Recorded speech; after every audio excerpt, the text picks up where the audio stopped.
Hello ladies and gentlemen, it is your friendly neighborhood Lightskingagin here, and I'm here to give you my review of Stardom Sunshine 2023. Now with this particular review, I'm not going to be spoiling the ending to two matches, but I will spoil the main event, because that to me is the most important part of this show here. So sit back and relax as I, the Lightskingagin, give you my review of Stardom Sunshine 2023. First off, before we get started, allow me to give a shout out to the rest of the PW60 family. Thank you guys once again for letting me contribute here, as well as giving you future videos such as a very detailed history of what the 5-Star Grand Prix is, as well as previewing who is participating within each block of the 5-Star Grand Prix. Now, the three matches that I'm going to review for you today are going to be the three matches that are the most important on the show. That being the Goddess of Stardom Championship match, the Artist of Stardom Championship match that happened inside of a steel cage, as well as the huge 6-on-6 loser must leave their unit match, the weapons-filled steel cage match war between Oedo Tai and Queen's Quest.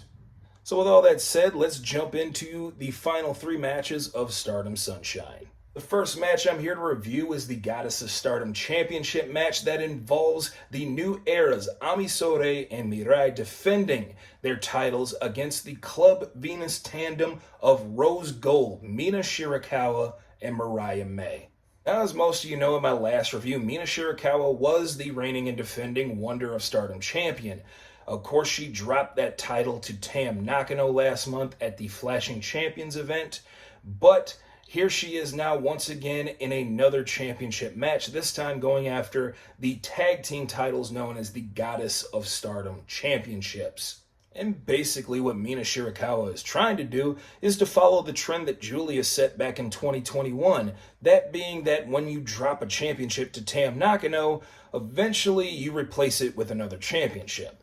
I mean, we saw it back in 2021 when her and Shuri ended up teaming together to take the Goddess of Stardom Championships away from the team of Mai Hime, and they went on to have a very successful tag team run with those championships. Now, Mina Shirakawa is looking to do that with Mariah May, a member of Club Venus and her stable. I absolutely loved the build to this event, mainly because Mina Shirakawa tapped out Ami Sourei with a figure 4 leg lock that she has been perfecting back at Cork and Hall weeks prior to this event. As for Mirai, as I stated in my Flashing Champions review a few weeks back, she's already won the 2023 Cinderella tournament, so she's already got a guaranteed championship match at the Wonder of Stardom Championship at Midsummer Champions in a little less than a week now. Overall, I thought this was a great match. Mina Shirakawa is definitely perfecting more of her technical wrestling skills as well, and I think she's starting to become a fan favorite amongst many fans who are starting to get into Joshi. As for Mariah May, she is starting to win me over as a fan as well. I mean, she's very good at starting rivalries via social media. She's very involved in keeping storylines involved in that realm as well. She's just really great at what she does. As for the team of Mirai and Ami Sourei, yes, they are young, but I can only see them getting better from here. And I know not too many people are very fond of God's Eye or any of the members within them. I'm telling you right now, you need to keep an eye on these two, because I guarantee Mirai is going to be a future player here in the next upcoming months, especially being involved in the 5-Star Grand Prix coming up at the end of July. The next match I'm going to talk about is the Artist of Stardom 6-woman tag match that was inside of a steel cage featuring the Bari Bombers, Mai Sakurai, Tekla, and Julia defending their artist belts against Star's Triple Crazy members Hazuki, Mayu Iwatani, and Koguma.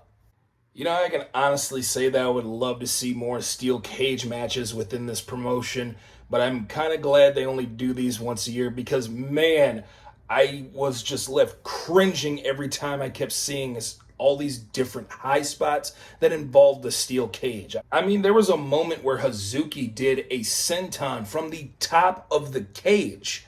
I mean, it literally left my jaw dropped. I couldn't believe what exactly I was watching.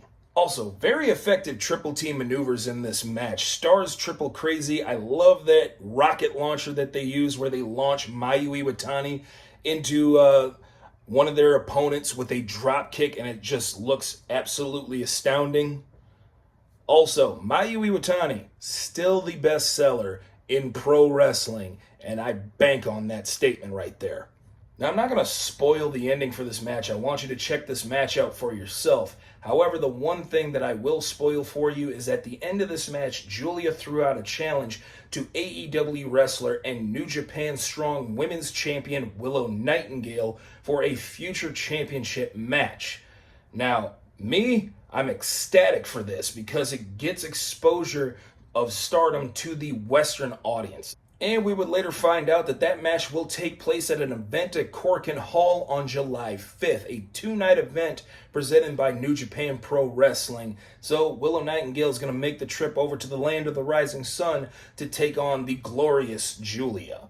And now we have come to the main event, the 6-on-6 weapons-filled escape rules only, loser must leave their unit match between Oedo Tai and Queen's Quest.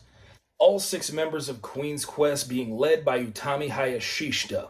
She would be joined up with Lady C, Miyu Amasaki, Hina, Azumi, and Sayakami Tani. They would be taking on the 6-woman tandem of Oedo Tai's Saki Kashima, Rina, Ruaka, Starlight Kid, Natsuko Tora, and Momo Watanabe. Ever since Osaka Super Wars back in 2021, Momo Watanabe hasn't been very shy of letting Queen's Quest members know that she was the one who has basically been the reason for their downfall.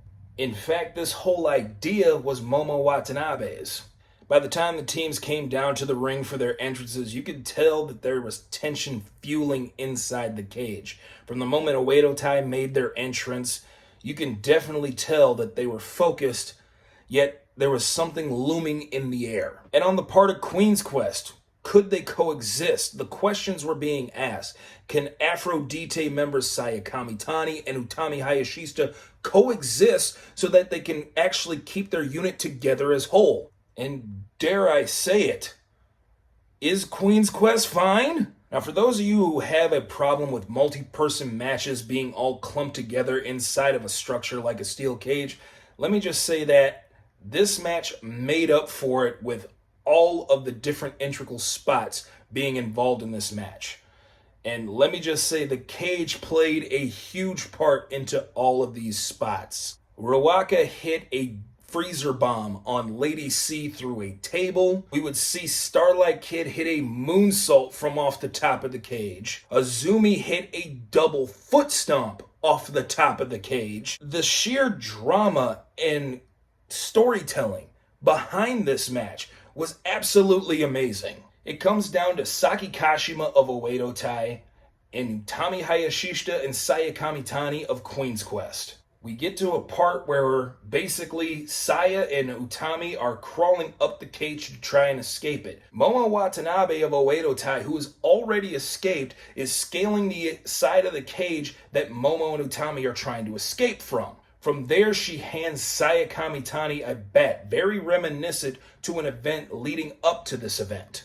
Saya is basically lost in this trance after being handed this bat, not knowing what to do with it. Does she strike Utami, or does she just throw the bat down? She does neither.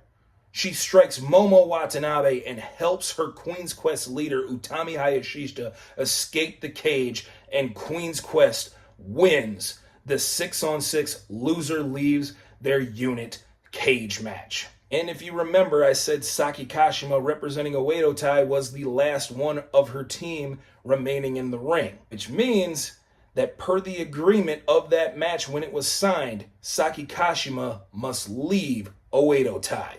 And now we get to the end of the match. Saki Kashima is broken down, left in the ring, with nothing more than to ask, where does she go from here? Well, before she can even find the answers to that, Oedo Tai would come back into the ring, staring at Saki Kashima, and could only do one thing: attack her while she's down. Every single member of Oedo Tai took their turns at beating down Saki Kashima with the exception of one, that being Rina. And Rina really just had this disheveled look on her face, not knowing what to do or how to react, knowing that somebody who she grew close with within the Oedo Tai faction is now no more. But as we have seen with Queen's Quest, they're not going to sit back and allow this. They hop back in the cage and save Saki Kashima from an even bigger beatdown. They chase away Oedo Tai. Natsuko Tora swears vengeance on Utami Hayashishita. But Azumi, who has basically been like one of the big recruiters for Queen's Quest over the years, Azumi decides to extend the olive branch and say, hey, why don't we team up to take down Oedo Tai? And Saki, still confused, still don't know what to make of the situation, decided not even to answer, but to just walk out of the cage. And even though we don't get any answers from Saki Kashima about what her future may hold, there's still one thing left to do, and that is to reconcile the beef that is going on within Queen's Quest. They all shared an embrace. Utami thanked every single member for believing in her. And dare I say it, Queen's Quest is still whole. And yes, I am going to say it. Queen's Quest is fine. And a shout out to Soulblade509 for this edit. I know I've been a part of this running gag that Queen's Quest is fine. The edit was actually shared with me by Lord Hollow 360 on Twitter. So again, guys, thank you for that. I absolutely love it. I actually got to make this my wallpaper now. But now, like I said, there's still some unanswered questions. For example, once again, where does Saki Kashima go from here? Does she go through Stardom alone and unaffiliated with any certain unit? Does she join a specific unit? I know there were questions asked to me on social media, where do you see Saki fitting in best? Hell, it was even asked on Stardom's English Twitter page, where do you see Saki being the best fit? To be perfectly honest, there's only two factions I see Saki being a really good fit in. I do not see her going back to Stars because she's already established she does not like Mayu Iwatani. Donna Del Mondo, her ego would clash with Julia's. There's no way she's going anywhere near God's Eye. She is legitimately afraid of Shuri. In Queen's Quest, she basically walked away from that invite.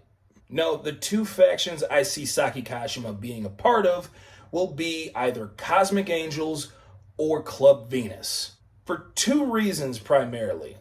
One, they're basically mirror images of the Stars unit, except they like to use their attractiveness to their advantage. And two, I think her personalities would mesh well with that of Natsupoi and Tam, but they could also mesh well with Mina Shirakawa, Mariah May, and every single member of Club Venus that is there. Plus, I feel like Club Venus would fit more of her style because they're not necessarily heels, but more of like the tweener pretty girl heels.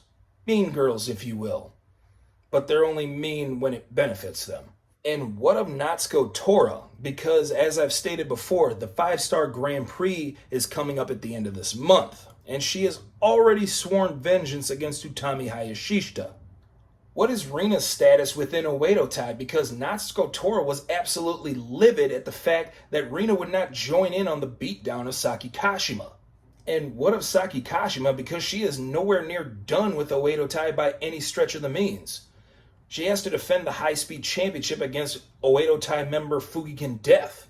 And that happens in less than a week at the Yokohama Budokan at Midsummer Champions.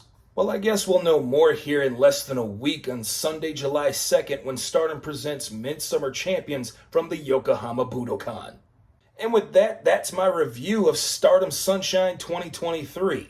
I hope you guys enjoyed my review. Go ahead and hit that subscribe button to Cole TV so that you can stay up to date with all of your friends here at PW60. And with that said, I am the Lightskingagin Denard Ramon for PW60. That was Joshi. Arigatou gozaimasu.